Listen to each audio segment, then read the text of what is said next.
Génesis 3 del 11 en adelante. Y Dios le dijo: ¿quién te enseñó que estaba desnudo? ¿Has comido del árbol de que yo te mandé no comieses? Y el hombre respondió: la mujer que me diste por compañera me dio del árbol y yo comí. Entonces Jehová dijo a la mujer: ¿qué es lo que has hecho? Y dijo la mujer: la serpiente me engañó y yo comí. Y Jehová dijo a la serpiente: por cuanto esto hiciste, maldita serás entre todas las bestias y entre todos los animales del campo. Sobre tu pecho andarás y polvo comerás todos los días de tu vida. Y pondré enemistad entre ti y la mujer, entre tu simiente y la simiente suya. Esta te herirá en la cabeza y tú le herirás en el calcañar. A la mujer dijo: multiplicaré en gran manera los dolores de tus preñeces. Con dolor darás a luz a los hijos, y tu deseo será para tu marido, y él se enseñoreará de ti. Y al hombre dijo: por cuanto obedeciste a la voz de tu mujer y comiste del árbol de que te mandé, diciendo: no comerás de él, maldita será la tierra por tu causa. Con dolor comerás de ella todos los días de tu vida.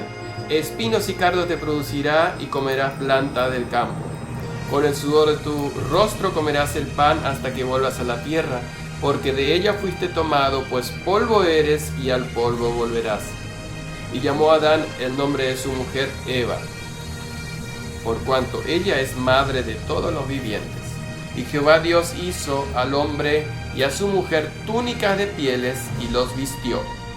Y dijo Jehová Dios: he aquí el hombre es como uno de nosotros, sabiendo el bien y el mal. Ahora pues que no alargue su mano y tome también del árbol de la vida y coma y viva para siempre. Y lo sacó Jehová del huerto del Edén para que labrase la tierra de que fue tomado. Echó pues fuera al hombre y puso al oriente del huerto de Edén querubines y una espada encendida que se revolvía por todos lados para guardar el camino del árbol de la vida.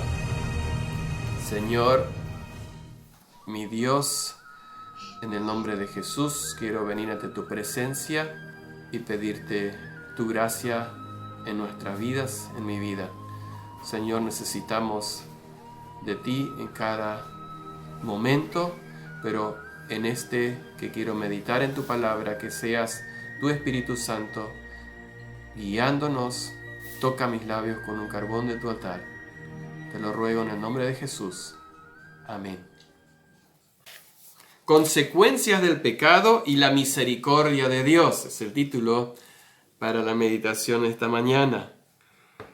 Hay una conexión entre pecado y las consecuencias. Pero las consecuencias del pecado son proporcionales a cada pecado. Es decir, tal pecado, tal consecuencia. Si Dios haría justicia en cada acto pecaminoso, ¿qué debería hacer Él? El pecado es una bofetada en la cara de Dios. Ofende directamente su santidad. Solo imagínense en el Edén. Un lugar perfecto, hermoso. Tenían todo para vivir, para comer. Solo un árbol del cual no debían comer. No tenían frío, no necesitaban ropa para cubrirse. Y lo más hermoso y lo más grandioso y lo que realmente hace feliz y llena al ser humano es tener la comunión con Dios. Tenían todo. A veces me hace pensar cuando se escucha algún padre, después que su hijo hizo algo, un hijo mayor ya, hizo algo que indebido y dice, no sé qué pasó, yo le di todo y no sé, así me paga. Pensemos en esa situación allí en el Edén. Dios nos da todo para la felicidad y de repente hay que ir un paso más allá. O sea, son llevados, son tentados, pero ellos deciden ir un paso más allá. Entonces, cuando ellos deciden probar lo que está más allá, cuando Dios le dijo no lo hagas, ellos eso hicieron. A partir de ese momento se hacen culpables delante de Dios de desobediencia. Y Dios en su justicia tiene que actuar. Pero, ¿y qué hay de nosotros? ¿Somos mejores que Adán y Eva? Ante la pregunta del Santo Dios Todopoderoso, ¿has comido del árbol que yo te mandé no comieses? ¿Cómo responde el hombre? Y eso es una constante y por eso queremos analizar qué es o cómo responde el hombre al ser confrontado con su pecado. La primera respuesta o la primera reacción del hombre y de la mujer es justificarse. La respuesta de Adán fue evasiva, o sea, no reconociendo la realidad. No dijo, perdón Señor, sí, lo comí. Sino que dijo, me dio y comí. Lo mismo sucedió con la mujer, dijo, la serpiente me engañó y comí. Los dos creen que dicen la verdad, que si lo analizamos fríamente es la verdad. Pero esas respuestas no llevan a aceptación de responsabilidad, que es lo que Dios esperaba de ellos. Y esto es lo que normalmente hacemos cada ser humano cuando es descubierto en su pecado. Nos queremos justificar. Lo hice porque es mi carácter. O porque fui educado de esa manera. No me di cuenta. O la situación me llevó a eso. Si supieras lo que me hizo, me entenderías por qué reacciono. No le conoces a él o a ella.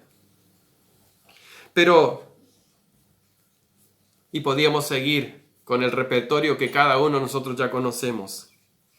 Es algo de nosotros querer justificarnos. ¿Es eso correcto? ¿Es suficiente? ¿Es lo que Dios espera que nos autojustifiquemos? En segundo lugar, el hombre y la mujer, nosotros hoy, buscamos culpar a otros, delegar la responsabilidad en otros. Incluso Adán fue más allá, trata de culpar a Dios. Indirectamente, obvio. La mujer que me diste, me dio y yo comí. Pero la mujer hace lo mismo y dice, la serpiente me engañó y yo comí. La serpiente tiene la culpa. Ella es la que me engañó. Y así comienza la cadena de añadir pecado sobre pecado. ¿Qué quiero decir? El pecado generalmente, un pecado lleva al otro. La mentira se quiere cubrir con otra mentira. El engaño se quiere cubrir con mentira. El robo o la falsedad se quiere cubrir con otro pecado. Y normalmente la mentira es la que quiere cubrir los otros pecados. Yo entiendo que porque lo que Jesús dijo, el diablo es el padre de la mentira. O sea, si él es el padre, la mentira es su hija. ¿Se queda conforme Dios con la justificación y que el hombre empiece a culpar a otros o a otro de su pecado? ¿Se queda conforme? ¿Dios está completo ya ahora? ¿Ya está solucionado el problema? Porque es un Dios de amor y de misericordia. Él ahora debería decir, bueno, está bien, ahora vamos a ver cómo arreglamos esto, pero está bien, ya, listo, ya alcanza, ¿sí? Está bien. Y esto nos lleva al tercer punto, que es la santidad de Dios requiere justicia. Dios no puede dejarlo así. Vamos a volver más adelante más sobre este tema. Pero Dios tiene que hacer justicia. Y Él comienza con el principio de la cadena. ¿Quién fue? La serpiente. Él empieza, dicta sentencia primero sobre la serpiente. No entraremos ahora en detalles qué significó eso de que cuando la maldice y dice que sobre tu pecho andarás y polvo comerás, si es que tenía alas antes de que Dios la maldijera, o si tenía patas y caminaba. No vamos a entrar en detalles, sino quiero centrarme en el versículo 15 de Génesis 3. Y pondré enemistad entre ti y la mujer, y entre tu simiente y la simiente suya. Esta te herirá en la cabeza, y tú le herirás en el calcañar. La enemistad comenzó en ese momento y perdura en el corazón del hombre. Y el fruto de esa enemistad es ese corazón partido que aparece cuando Pablo dice en Romanos 7, 23 y 24, Romanos 7, 23 y 24, pero veo otra ley en mis miembros, que se rebela contra la ley de mi mente, y que me lleva cautivo la ley del pecado que está en mis miembros. Miserable de mí, ¿quién me librará de ese cuerpo de muerte? Esas dos fuerzas que están en continua lucha, esa enemistad que se crea en el corazón, es el fruto de esa enemistad que hace esa guerra continua entre la santidad y la corrupción del pecado dentro de los corazones del pueblo de Dios. Satanás, por medio de sus corrupciones, nos abofetea y nos zarandea y procura devorarnos. Pero así como no hay conexión entre cielo e infierno, entre la luz y las tinieblas, así esa guerra va a estar en nuestros corazones, y ahí entendemos la lucha que aparece, que a diario vivimos cuando queremos agradar al Señor. La enemistad entre Satanás y el hombre o la humanidad. Vimos entonces que Dios maldice a la serpiente, pero también hay consecuencias sobre Eva. Tal vez el hombre y la mujer pensaron, bueno, ya está, ella fue la culpable, suficiente. Yo me justifiqué porque Eva me dio y yo comí. Eva dice, yo me justifiqué porque la serpiente me engañó. Listo, ya está. Tal vez sintieron un poco de alivio cuando Dios le empezó a dar, como decimos nosotros normalmente, sobre la serpiente. Pero no. Ojo, no se termina ahí. Hay consecuencias sobre Eva. Versículo 16 lo describe como lo leímos: dolores en tus preñeces, y con dolor darás a luz. Pero también algo más: tu deseo será para tu marido, y él se enseñoreará de ti.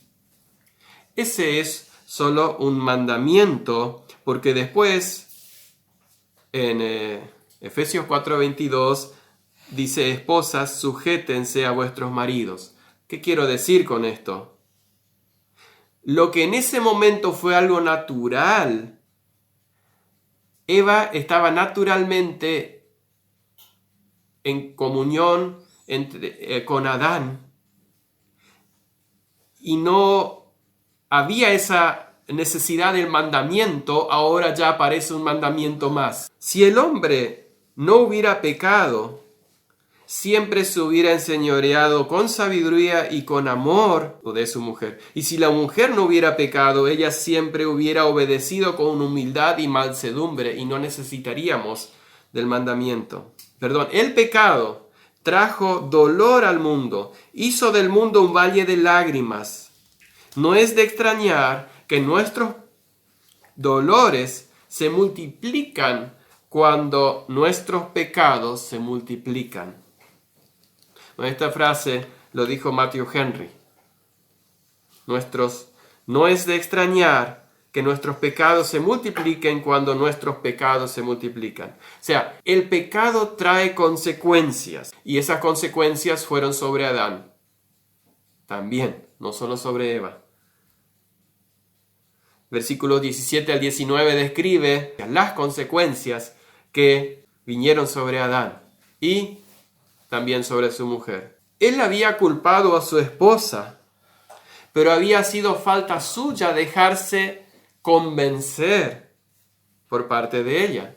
Fue falta de Adán de haberle hecho caso.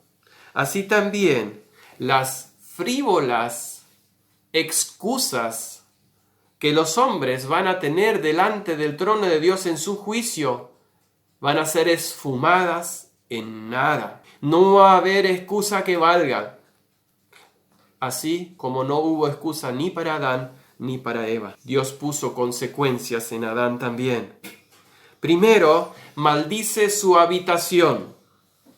Dios dio la tierra a los hijos de los hombres para que fuera una morada cómoda. Y ahora es maldita por el pecado del hombre. Sin embargo mismo, fíjense el detalle, Dios no maldice al hombre ni a la mujer. Él maldice la tierra.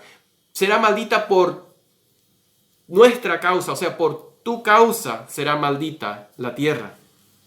En segundo lugar, sus esfuerzos y placeres les serán o les son amargos. El trabajo es nuestro deber y privilegio y debemos realizarlos con total fidelidad. Pero la incomodidad y el cansancio en el trabajo son nuestro justo castigo, al cual debemos someternos con paciencia. Y acá estoy generalizando. O sea, es ya consecuencia de aquella vez cuando Dios dice: con dolor comerás el fruto de la tierra. No es que porque normalmente, a veces sí sufrimos las consecuencias de nuestro pecado en nuestro trabajo, pero el dolor que normalmente llevamos que tenemos al querer hacer o realizar nuestras tareas, incluso el simple hecho de estudiar, que también es un trabajo, ya es doloroso. El alimento del hombre se volverá desagradable cuando tiene que pasar por tantos sufrimientos hasta llegar a él. Cuán equivocados estamos cuando a veces pensamos que vamos a poder solucionar todos los problemas en nuestro trabajo y mejor dicho, que hay trabajos que no tienen problemas. Siempre pensamos que el trabajo del otro tiene menos problemas. El mío es el que más problemas tiene. Y eso no es cierto.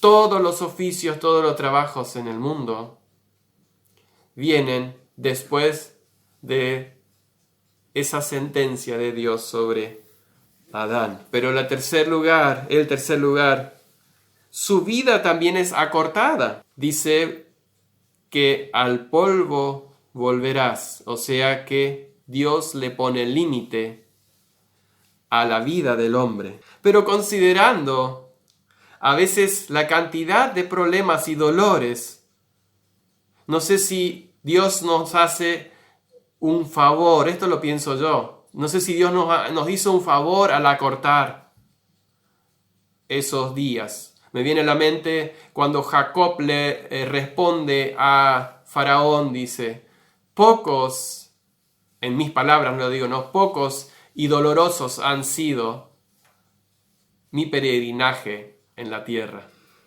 El pecado introdujo la muerte en el mundo. Si Adán no hubiera pecado, no habría muerte. la que asimismo pasó a todos los hombres. Eso lo dice en Romanos 5:12, no lo vamos a leer. Por tanto, el pecado entró en el mundo por un hombre y por el pecado la muerte, así la muerte pasó a todos los hombres. Pero hay un versículo que sí quiero leer, que es consecuencia del pecado, Romanos 8:22, que la creación, que no tenía nada que ver, sufre las consecuencias. Y me gusta lo gráfico que es Pablo en Romanos 8:22. Porque sabemos que toda la creación gime a una, y a una está con dolores de parto hasta ahora. Consecuencia, el pecado del hombre. Cuarto lugar, el hombre debe mudar su morada. Lo que hasta ahora fue un lugar hermoso, bello, satisfactorio, lleno de placer, lo tiene que abandonar y mudarse, juntar sus petates y patita a la calle, como por ahí se dice, ¿no? Eso está en el versículo 22 y 23 que lo leímos hoy. Ya no se le permite más al hombre el acceso al huerto de Edén.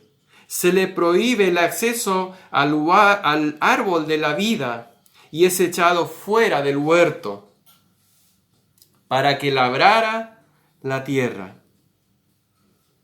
Y esto es siempre cierto.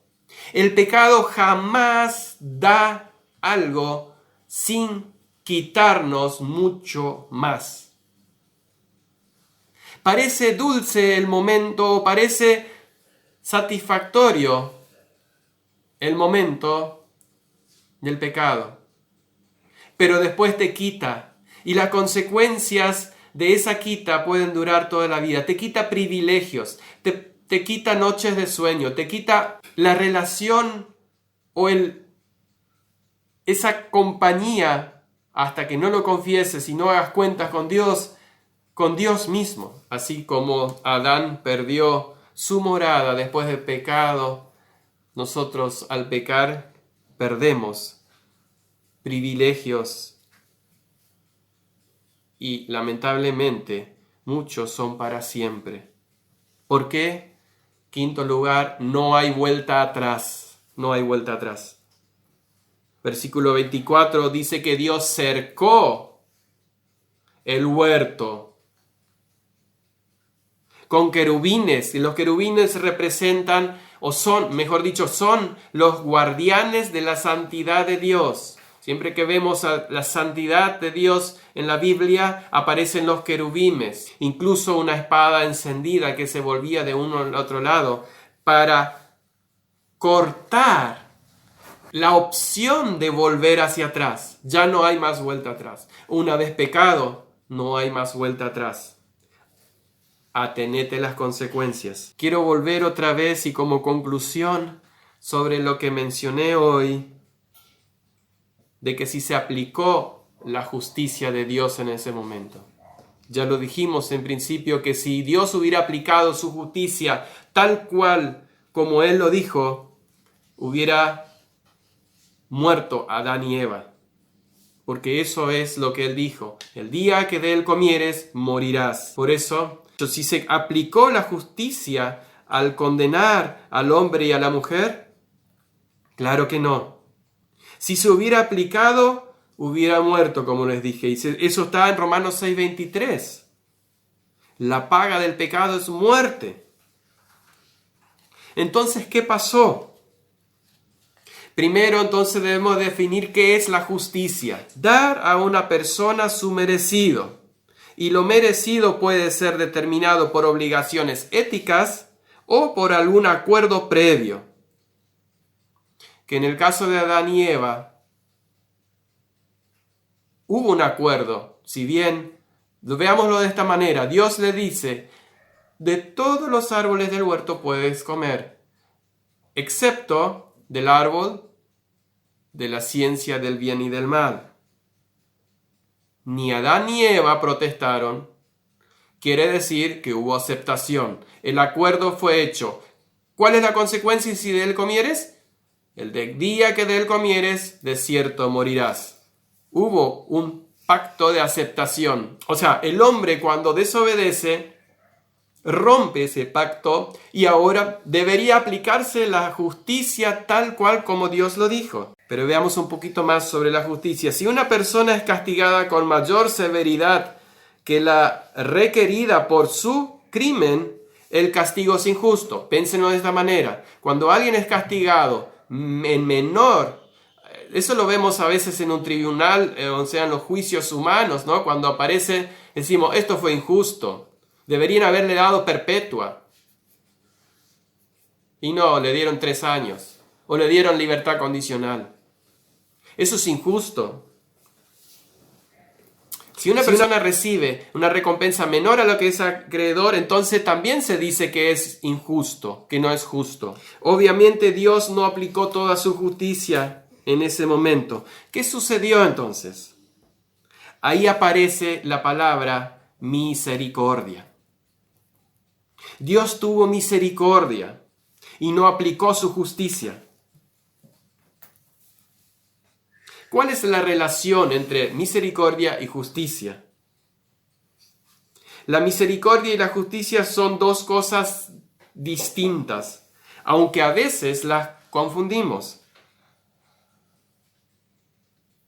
La misericordia ocurre cuando a quienes actuaron mal se les da un castigo menor al merecido o una recompensa mayor a la que se han ganado. Eso es misericordia. Pero ¿y Dios? Él templa su justicia con su misericordia. Él no puede fallarse, su santidad no permite que Él no aplique la justicia. Dios, si lo pensamos de esta manera, no perdonó el pecado, sino que lo cargó sobre Cristo. Nosotros fuimos perdonados. El pecado recibió castigo. Nuestro pecado recibió castigo porque Cristo fue castigado por nosotros. Cuando no nos castiga como nos correspondería y cuando nos recompensa nuestras obediencias, aún teniendo en cuenta lo que debemos de la obediencia, cuando no somos fieles en nuestra obediencia, ahí es donde Dios actúa en misericordia. Dios tiene siempre la voluntad de ejercer su misericordia, pero Él no está obligado a hacerla. Dios no está obligado a tener misericordia, sino que es su gracia. Él no está obligado a ser misericordioso. Y eso es una confusión, no lo quiero tocar ahora porque va a ser el tema de la próxima, es la confusión que tiene la gente hoy. ¿Por qué tanto sufrimiento en el mundo? ¿Por qué tanto dolor? No es Dios el que trajo el dolor al mundo. Fuimos nosotros por nuestra rebelión.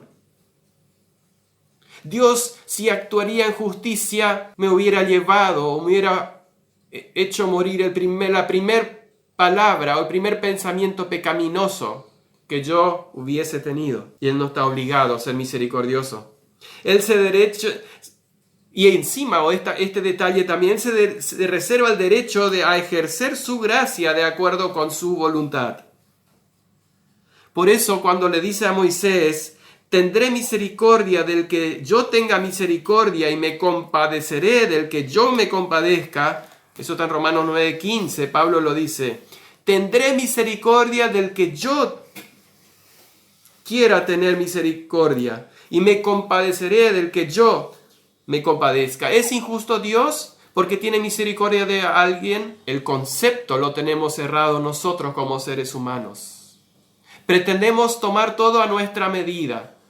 No es justo. ¿No es justo? Si Dios haría justicia, ¿podríamos o tendríamos derecho a estar respirando hoy? Pero su misericordia y su gracia la vemos en la primer pareja, en el versículo 21, lo quiero leer. Y Jehová Dios hizo al hombre y a la mujer túnicas de pieles y los vistió. Cubrió lo que ellos no pudieron cubrir con sus propias manos. Porque ellos fueron y cosieron hojas de higuera y se hicieron un delantal, pero eso no los cubrió. Tuvo que ir Dios y sacrificar un animal. Es el primer sacrificio. Derramó sangre. Hizo túnica de pieles y los vistió. Solamente la justicia de Cristo es la que nos viste. No nosotros, con nuestras propias buenas, si se quiere, acciones. Así Él proveyó justicia perfecta por la fe en Jesucristo, y eso está en Tito 3:5, quiero leerlo, porque nos salvó no por obras de justicia que nosotros hubiéramos hecho, sino por su misericordia, por el lavamiento de la regeneración y por la renovación en el Espíritu Santo. Lo que Adán y Eva hicieron fue lo mejor que pudieron. Es el primer acto de religiosidad. La primera acción de querer cubrir nuestro pecado. Pero no alcanzó. No sirvió para nada. Dios tuvo que hacer un acto para cubrir ese pecado. Como le dije, derramando sangre. Y haciendo Él mismo el vestido para cubrir a Adán y Eva su vergüenza. La pregunta que nos hacemos, si queremos dejar el tema por hoy en este punto, si todos ya tenemos la piel o el vestido de piel que Dios hizo, que hoy significa la muerte expiatoria de Cristo. No nos merecemos la misericordia de Dios, pero Dios la da. Cuando llegue el día de juicio, vamos a necesitar estar cubiertos por ese vestido de pieles y no por hojas de higuera, por obras de religiosidad o por actos de bondad que el ser humano busca hacer para justificar o tapar lo que no se puede tapar delante de Dios, porque delante de Dios estamos como desnudos. Es mi deseo que todos seamos ya lavados y regenerados, y si no, este es el momento. Hoy es el día de salvación. Y los que ya hemos sido lavados y regenerados, tener esa gratitud hacia ese Dios tan grande, tan misericordioso, que no aplicó la justicia, sino por su amor y su gracia tuvo misericordia de Adán y Eva, pero también de nosotros. Alabemos al Señor en este día, porque además el regalo que Él nos dio, el Espíritu Santo, que hoy se conmemora, como dijimos hoy, casi 2000 años, es un regalo mucho más de lo que nosotros merecemos. En realidad ni lo merecemos. Mejor dicho, no merecemos ese regalo. Creímos en Jesús y Él, además de eso, de salvarnos, nos dio ese regalo, esa gracia en nuestras vidas. Que Dios nos bendiga a cada uno durante este día y todos los días que nos quedan en esta vida. Señor y Dios, muchas gracias por este momento. Gracias porque podemos rememorar lo que sucedió en aquel entonces, y no es una historia ajena ni separada, sino que es una historia que se repite a diario, como lo vimos hoy. Y así como la repetimos a diario, pecando contra tu santidad, abofeteándote en la cara al pecar, así también tú en tu misericordia no actúas en justicia, sino perdonándonos y cubriendo nuestro pecado. Te bendecimos y alabamos esta mañana. Te damos gracias porque en Jesucristo y por la fe en Él tenemos cubierto nuestra vergüenza. Alabado sea el nombre de Jesús. Amén y amén.